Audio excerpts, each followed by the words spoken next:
नाजरीन, मैं आपका होस्ट मोहम्मद अज़ीम जी। तो नाजरीन, इस टाइम हम डिस्ट्रिक्ट नारवल के एक छोटे से कस्बे में आज हम मौजूद हैं और यहाँ पर पपीते के दरख्त आप मेरे पीछे देख सकते हैं और इसी के बारे में हम यहाँ पर जानेंगे। ये जो पहला फल है यहाँ पर जो काश्त हो रहा है और ये कब काश्त होता है और कितनी इसकी लागत आती है और कब ये पक के तैयार होता है, इसी सिलसिले में आज की वीडियो में हम आप नाज़रीन को बताएंगे।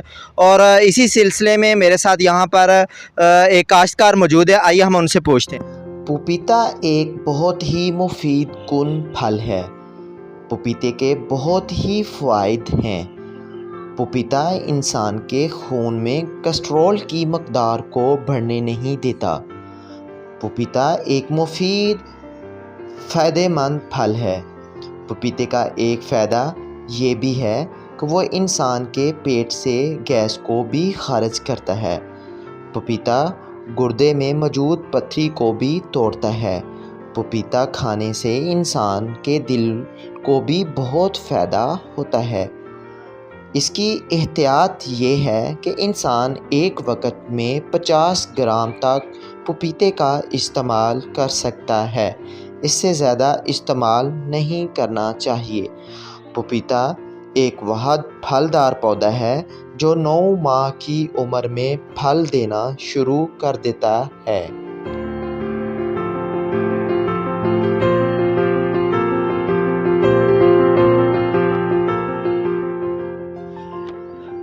जी तो नाजरीन, पपीते के खेत में आज हम यहाँ पर मौजूद हैं और यहाँ पर मेरे साथ एक काश्तकार मौजूद है जिन्होंने इसको काश्त किया है और उनसे हम पूछते हैं कि कब इसकी काश्त होती है और कब ये पक के तैयार होता है। अस्सलाम वालेकुम।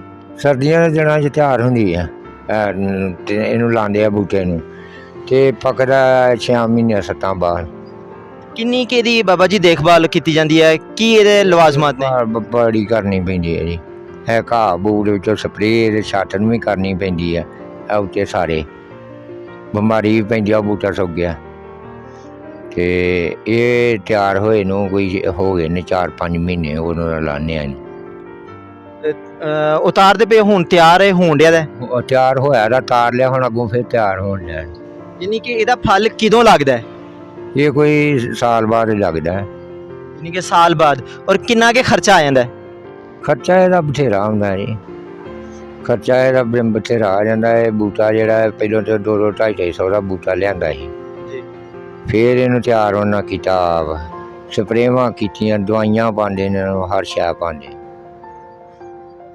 ਫਿਰ ਇਹਨੂੰ ਬਿਮਾਰੀ ਦੀ ਵੀ ਪਾਉਂਦੇ ਦਵਾਈ। ਆ ਵੇਖਿਆ ਜੇ ਪਤਾ ਆ ਬੂਟਾ ਡਿੱਗ ਪਿਆ ਦਾ ਤੇ ਇਹ ਬੂਟਾ ਡਿੱਗ ਪਿਆ ਦਾ, ਕੰਡਮ ਹੋ ਗਿਆ। ਹੁਣ ਇਹ ਅਜੇ ਜੜ ਲੱਗੀ ਦੀ ਨਹੀਂ ਤੇ ਸੁੱਕ ਜਾਣਾ ਸੀ। ਹੁਣ ਇਹ ਪਰੇ ਬੂਟੇ ਵੇਖੇ ਜੇ, ਇੱਕ ਦੋ ਉਧਰ ਨੇ, ਉਹ ਵੀ ਸੜੇ ਨੇ।